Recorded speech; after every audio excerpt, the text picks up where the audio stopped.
Hello everyone, आप सभी का स्वागत है कोगेट CSIT यूट्यूब चैनल में। और आज की वीडियो में हम करेंगे कुछ क्वेश्चंस जो मैंने लास्ट क्लास में आपको बोला था, है ना। ये वीडियो फुली डेडिकेटेड है क्वेश्चंस के लिए। इसके पहले मैंने आपको अबेलियन ग्रुप तक करा दिया था, तो वो अगर वीडियो नहीं देखा है आपने तो पहले उस वीडियो को देखें फिर इस वीडियो पे आएँ, क्योंकि इसमें क्वेश्चन कराऊंगा तो सारी प्रॉपर्टीज़ जो है अबेलियन ग्रुप तक की सारी जितनी भी हैं ग्रुप मोनोइड वगैरह सबकी वो यूज़ होगी। इसलिए आप पहले वो वीडियो को देख लें फिर इधर आए, ठीक है। तो चालू करते बिना टाइम वेस्ट करें। तो इन क्वेश्चंस को सॉल्व करने का एक सिंपल तरीका मैं आपको बताऊंगा। ये जो इस टाइप के आते हैं ना, आपको बोल दिया कि बताओ यार ये ग्रुप है या ये मोनोइड है या क्या है, मतलब ऑप्शन में आपको ऐसा दे दिया। तो इसको करने का सिंपल तरीका है, एक ऑर्डर बताऊंगा, आप उस ऑर्डर में चेक करते चलना। आप ये ट्रिक समझ लो एक तरह से शॉर्टकट। और अगर मैच कर गया तो आंसर आपका आ गया, 2 मिनट के अंदर आ जाएगा। और नहीं तो आप अगर आप फिर एक एक स्टेप वाइज चेक करोगे, पहले क्लोजर चेक करोगे फिर एसोसिएटिव फिर आइडेंटिटी, तो बहुत टाइम लग जाएगा। इसलिए मैं तो प्रेफर करूँगा आप ये वाला मेथड यूज़ करना। तो चालू करते हैं। तो मैं आपको ऑर्डर बता रहा हूँ, देखो वो किस तरह से है। आपको सबसे पहले क्या करना है, आपको अपना आइडेंटिटी एलिमेंट निकालना है। अगर आपने आइडेंटिटी एलिमेंट निकाला और बिना चेक कर, आप मत चेक करो कि क्लोज्ड है एसोसिएटिव है कि नहीं, सिंपली डायरेक्ट आइडेंटिटी एलिमेंट निकालो ए स्टार। क्योंकि actually closed closure and associativity check करना is much more time taking than finding identity. तो इसलिए आप आइडेंटिटी पहले निकाल लो। अब आपने आइडेंटिटी निकाल ली ए स्टार ई इक्वल टू ए और फॉर्मूले से। अगर वो आइडेंटिटी एग्जिस्ट कर रही है तो देन ओके, और अगर नहीं कर रही है तो हटा दो इसको। और अगर जैसे ही यहाँ पे इसने गड़बड़ करी है वाली, और इसमें अगर आपके पास एक चीज़ है कि आपको क्वेश्चन में दिया हुआ है दो ऑप्शन, एक है नॉट अ ग्रुप और दूसरा है नॉट अ सेमी ग्रुप, है ना, और दूसरा है सेमी ग्रुप, तीसरा है आपको मोनोइड, और चौथा दे दिया आपको ग्रुप। तो अब क्या हुआ, आइडेंटिटी तो है नहीं, तो आपका मोनोइड हट गया और ग्रुप हट गया। अब आपका सेमी ग्रुप बचा और नॉट अ सेमी ग्रुप बचा। अब इसमें गड़बड़ हो सकती है। अब यहाँ पर अगर आइडेंटिटी मैच नहीं करे ना तो दो केस हो जाएंगे। दो केस में सबसे पहले आप क्लोजर चेक कर लो एंड देन एसोसिएटिविटी चेक कर लो। अगर दोनों में से कोई फिर फॉल्स हो गई तो सीधा आपका आंसर आ जाएगा नॉट सेमी ग्रुप। और अगर दोनों मैच कर गई तो आप मतलब ये जो स्टेप्स है ना, मतलब ये क्लोजर और एसोसिएटिविटी हम बाद में चेक करेंगे, पहले हम लोग तो आइडेंटिटी से काम कर लेंगे। आइडेंटिटी निकालना, इन्वर्स निकालना, इनसे ही हमारा क्वेश्चन पहले सॉल्व करेंगे। तो ये है वो ट्रिक। एक्चुअली एक मेथड समझ लो इसको, ट्रिक मत समझो। तो इसको ऐसे करना है, अगर इस टाइप का क्वेश्चन आया तो ऐसे करेंगे। अब ये हो गया, अगर करेक्ट है तो क्या करोगे, हम कोडिंग करते हैं ना, तो एक कोड की तरह समझ लो कि इफ एल्स वाली टाइप का। अगर करेक्ट है तो हम नेक्स्ट स्टेप पे जाएंगे, that is we will find inverse of the element. और अगर इनवर्स एग्जिस्ट कर रहा है देन आपका सीधी बात है, अगर आइडेंटिटी भी एग्जिस्ट करे इनवर्स भी एग्जिस्ट करे तो वो ग्रुप हो जाता है। तो वो सीधी, अगर आपको अबेलियन नहीं दिया है ऑप्शन में तो आपको एक ही ऑप्शन बचा तीन में से, ये नॉट अ ग्रुप, फिर लिखा हुआ है सेमी ग्रुप, फिर लिखा हुआ है आपका मोनोइड, और फिर लिखा हुआ है आपका ग्रुप। तो यहाँ से ये तीन तो वैसे एलिमिनेट हो गए, सिर्फ एक बचा ग्रुप। तो आपका आंसर आ गया डी। आपने सिर्फ एक दो चीज निकाली और आपका आंसर आ गया। अब अगर इन्वर्स नहीं निकलता है तो क्या करना, तो आपका ऑप्शन क्या है, अगर ये करेक्ट है और ये रॉन्ग है तो आपका मोनोइड ऑप्शन बचता है सिर्फ। अगर ये रॉन्ग हो गया तो आपको फिर जाना पड़ेगा क्लोजर और एसोसिएटिविटी चेक करने के लिए। तो ये ऐसे करेंगे। अब मान लो ये भी करेक्ट निकला, तो इस तरह से हम इन क्वेश्चंस को करते हैं। अब मैंने आपको ये ट्रिक बता दी। अब मैं ये चाहूंगा कि आप जितने क्वेश्चंस मैं भी बता रहा हूँ ये आप पहले पॉज करके खुद ट्राई करें इसी ट्रिक से, और देखिए कितना टाइम लग रहा है। अगर मैं गारंटी दे सकता हूँ आपको ये आप मतलब इस क्वेश्चन को आप विद इन 1 मिनट आप कर सकते हो इन टाइप के क्वेश्चंस को। तो मैं एक एक करके अभी आपको डिस्कस करता हूँ, ठीक है। मैंने काफ़ी टाइम दे दिया ट्रिक बताने में। अभी हम लोग सीधे क्वेश्चंस करते हैं, जो रिपीटेटिव होंगे क्वेश्चंस उनको मैं स्किप कर दूंगा। तो फर्स्ट क्वेश्चन क्या बोल रहा है, जेड प्लस। अब ये तो हम ऑलरेडी कर चुके हैं, इसमें मैं टाइम नहीं दूंगा, तो आप इसको कर लेना। जेड मल्टीप्लीकेशन एक नया है, जेड नेचुरल नंबर के साथ में एडिशन का दिया हुआ है, तो ये भी हम कर चुके हैं ऑलरेडी। फर्स्ट एग्जाम्पल ही आपको मैंने बताया था, जब क्लोजर बताया था ना तब आपको बताया था मैंने ये, पर उस वक्त तब मैंने बाकी प्रॉपर्टीज चेक नहीं कराई थी इसमें। तो आप बाकी जो प्रॉपर्टीज़ हैं ग्रुप वगैरह के लिए, आइडेंटिटी चेक करना, इन्वर्स चेक करना, वो आप इसको खुद चेक कर लेना, ठीक है। अभी मैं आपको जैसे एक एग्जांपल ये वाला करके बता देता हूँ। अब ये बोला इसने जेड मल्टीप्लीकेशन दिया हुआ है, तो हम क्या करें, सबसे पहले आइडेंटिटी निकालो। निकाला हमने ए स्टार ई इक्वल टू ए के बराबर। ए स्टार ई मतलब ए into E equal to A. अब अगर ये दोनों कट गए तो ई बचा मेरा one. One is a member of Z. तो इसका मतलब क्या हुआ, आइडेंटिटी एग्जिस्ट कर रही है, दैट इज मोनोइड तो हो ही गया, मिनिमम मोनोइड है अपना। अब नेक्स्ट आप देखो इनवर्स। इनवर्स चेक करोगे तो क्या है, A star B equal to E या फिर वन के बराबर। तो A B equal to one, मतलब B equal to one by A आ रहा है, और ए तो हमारा इंटीजर है तो ये हमारा फ्रैक्शन आ गया। तो ये B is not a member of Z, तो ये इनवर्स एग्जिस्ट नहीं करेगा, एक के लिए भी नहीं करेगा। तो यहाँ मैंने लिखा है इनवर्स नॉट एग्जिस्ट। आंसर क्या आ गया, बी। समझे, चेक करने की जरूरत नहीं पड़ी आपको क्लोजर एसोसिएटिव। ये है इसको करने की, मतलब मैंने आपको समझाया इसलिए टाइम लग रहा है। अगर आप खुद करोगे ना, प्रैक्टिस होगी आपकी तो फटाफट हो जाएगा। सिमिलर क्वेश्चन है नेचुरल नंबर मल्टीप्लीकेशन का है, इसके लिए भी ट्राई करें ना आप।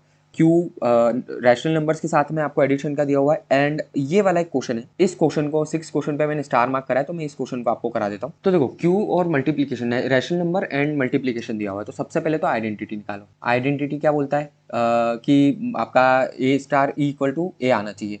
मल्टीप्लीकेशन है तो ए इक्वल टू ए, तो यहाँ से ए कटा, ई आ गया आपका 1। ई तो रैशनल नंबर है, कोई तकलीफ नहीं, आइडेंटिटी एग्जिस्ट करती है। बट इसमें जो चीज़ ध्यान रखनी है आपको, आप इन्वर्स निकालो। इन्वर्स निकालोगे तो आपका इन्वर्स भी निकल आएगा, आप बी आएगा आपका 1/a। बट जो मेन पॉइंट है इस क्वेश्चन में, जो मैंने आपको इसलिए मार्क करा है कि इसमें जीरो का इन्वर्स एग्जिस्ट ही नहीं करेगा। मतलब ये अब zero is a rational number, but zero का जो इन्वर्स रहेगा that is 1/0, it is not a rational number. तो ये जो इन्वर्स है जीरो का, सिर्फ जीरो का एग्जिस्ट नहीं कर रहा है, दैट्स वाई ये जो है हमारा इन्वर्स, इसका एक का भी एग्जिस्ट नहीं करेगा, तो इन्वर्स पूरे का एग्जिस्ट नहीं करेगा, खत्म। तो हमारा ऑप्शन सीधा आ गया बी, मतलब मोनोइड है, ग्रुप नहीं है। तो इसलिए मैंने वाला आपको क्वेश्चन आपको बता दिया, थोड़ा अलग क्वेश्चन था इसलिए। अब नेक्स्ट चलते हैं। देखो सिमिलर क्वेश्चन बहुत सारे हैं। ए क्यू में से जीरो को अगर हटा दिया तो क्या होगा, तो देखो क्यू में से अगर जीरो को हटा दिया तो जीरो वाली कंडीशन ही नाटक जो है इन्वर्स में नाटक किस में आ रहे थे, जीरो में आ रहे थे, वो अगर हट ही गया जीरो तो जरूरत ही नहीं उसकी, मतलब इन्वर्स एग्जिस्ट करेगा हर एलिमेंट के लिए। तो आपका आंसर क्या आ गया, एक ग्रुप आ गया। ये सेम क्वेश्चंस हैं, बहुत सिमिलर क्वेश्चंस हैं, मैं ज़्यादा टाइम नहीं दूंगा। एक नया क्वेश्चन है 10th वाला, जैसे हम देख सकते हैं। ये सेट, ये थोड़ा डिफरेंट क्वेश्चन है, तो मैं इसको करा देता हूँ। इसमें आपको सेट ए दे दिया और उसका पावर सेट दे दिया। अब आपको बोला है union operation over power set of A. तो इसमें भी आप वही चीज़ करो जो मैंने बताई थी, ए स्टार बी, ए और बी हमारे दो सेट हैं, वो किसके बराबर आना चाहिए, तो हमारे ए स्टार ई, कैपिटल ई ले लो, शुड बी इक्वल टू ए। तो मतलब मैं ए यूनियन कैपिटल ई के साथ में ऐसा क्या यूनियन करूँ, मतलब ई में ई को ऐसा क्या रखूँ कि ए यूनियन ई करके मुझे ए मिले। तो वह 5 अगर रखूँगा तो मुझे क्या, इसका यूनियन करूँगा अगर मैं ए के साथ में, तो ए ही मिलेगा। तो मतलब मेरा आइडेंटिटी एलिमेंट क्या हो गया, 5। आपको चेक ही नहीं करना एसोसिएटिविटी और क्लोजर प्रॉपर्टी, ये दोनों चेक करने की जरूरत ही नहीं है। आपने आइडेंटिटी निकाल ली, अब आप इन्वर्स निकाल लो। इन्वर्स कैसे निकालोगे, तो A union B should be equal to 5। अब मुझे एक बात बताओ, अगर ए के सेट में कुछ भी एलिमेंट हुआ, उसका अगर आप खाली सेट से भी, दैट इज 5 से भी अगर आप यूनियन मिनिमम 5 आप ले सकते हो, क्योंकि उसके ऊपर तो फिर यूनियन होगा तो एलिमेंट्स आएंगे ही। बट अगर ए में एक भी एलिमेंट हुआ और इधर आप 5 भी ले लोगे, तब भी आपका ये 5 के बराबर तो कभी नहीं आएगा। तो इन्वर्स तो आपका कभी एग्जिस्ट करेगा ही नहीं इस केस में। तो इस कारण से जो हमारा ये वाला क्वेश्चन है, इसमें ये आएगा मोनोइड, ना कि ग्रुप। ठीक है, ये मैंने यहाँ लिखा है बी ऑप्शन। तो इन क्वेश्चंस को ऐसे करना है। इसमें भी आपको जरूरत नहीं पड़ी आपको एसोसिएटिविटी या क्लोजर प्रॉपर्टी चेक करने की, बट कर सकते हो अगर आप कंफ्यूजन हो तो। ठीक, अब सिमिलर क्वेश्चन है इंटरसेक्शन का, तो ये भी आप कर सकते हो, इसमें भी मैं टाइम नहीं दूंगा। सेम क्वेश्चन है, बस थोड़ा बहुत चेंज है, बस एक ऑपरेशन यहाँ बदल दिया, इंटरसेक्शन कर दिया है। सो अभी हम नेक्स्ट क्वेश्चन पे चलते हैं। तो नेक्स्ट क्वेश्चन में क्या बोला है, set of all n cross n matrices of integer under addition. ये भी एक अलग टाइप का क्वेश्चन है, ऑल्दो आप इसको भी कर सकते हो, कोई इसमें इशू नहीं है। इसने बोला है इंटीजर का सेट है ना, और n क्रॉस n मैट्रिक्स है, इंटीजर का सेट है, अंडर एडिशन आपको निकालना, मतलब ए स्टार बी क्या है आपका ऑपरेशन, ए प्लस बी के बराबर। अब आप इसको खुद कर सकते हो, आप डायरेक्ट निकालो, A plus E should be equal to A. अब ए और ए काट दिया, मतलब E should be null matrix. तो डज नल मैट्रिक्स इज मतलब एग्जिस्ट करता है क्या ये इंटीजर सेट के अंदर, तो यस करता है। कोई भी ले लो आप, नल मैट्रिक्स 2x2 का एग्जाम्पल के लिए लिया मैंने, तो यस आइडेंटिटी एग्जिस्ट करता है, E that is E equal to this. अब इन्वर्स चेक कर लो, इन्वर्स के लिए क्या, A plus B equal to A E के बराबर आएगा, और ये आपका नल मैट्रिक्स है यानी जीरो हो गया, तो बी क्या आ गया आपका, माइनस ए के बराबर। माइनस ए भी इंटीजर है, तो भी आपका इन्वर्स भी एग्जिस्ट करेगा, तो इसलिए आपका डी आ गया आंसर। अब सेम क्वेश्चन है मल्टीप्लीकेशन के लिए, इसे आप खुद चेक कर लेना। इसमें बस एक एक्स्ट्रा, आप पहले तो खुद ट्राई कर लेना, फिर मैं मतलब बताता हूँ आपको 2 मिनट पॉज करके। तो अगर आपने ट्राई कर लिया इसको, तो देखो इसमें एक ही चीज़ आपको जो यहाँ तक तो आप निकाल लोगे ए इंटू बी करके, ये तो कोई इशू नहीं है। मेन आपको ये याद रखना है कि ए इन्वर्स अगर आप निकालोगे, दैट इज जब अपन इन्वर्स निकालने के लिए ट्राई करते हैं, तो उसमें एडजॉइंट ए बाय मॉड है। अब अगर उसने मैट्रिक्स बोला है, तो matrix can be singular as well as non singular. तो सिंगुलर क्या होता है, जिसमें आपका जो मॉड रहता है, मीन्स मॉड ए आपका जीरो हो जाएगा, तो यहाँ जीरो हो सकता है, it is a possibility, that's why यहाँ पर ये फेल हो जाएगा। अब अगर उसने एक क्वेश्चन, मैंने नेक्स्ट क्वेश्चन है, सिम क्वेश्चन है, देखो यहाँ लिखा हुआ है नॉन सिंगुलर मैट्रिक्स के लिए बताना है, तो यहाँ पर mod A not equal to zero हो गया। तो यहाँ पर आप पहली चीज़, यहाँ पर आपका ये जो गड़बड़ आ रही थी यहाँ डिवाइड बाई ए करने में, तो ये एग्जिस्ट करेगा, तो ये इसका मतलब ये जीरो आ गया। लेकिन यहाँ पर एक चीज़ याद रखने वाली क्या है कि जब आप इन्वर्स निकालोगे, तो इन्वर्स में कुछ एलिमेंट्स ऐसे होंगे जिसमें आपकी, देखो जैसे यहाँ मैंने निकाला है, जिसमें आपका इंटीजर नहीं आएगा, आपका रैशनल नंबर आएगा। उसने पूछा किस में है, integer, set of n cross n integers में पूछा है।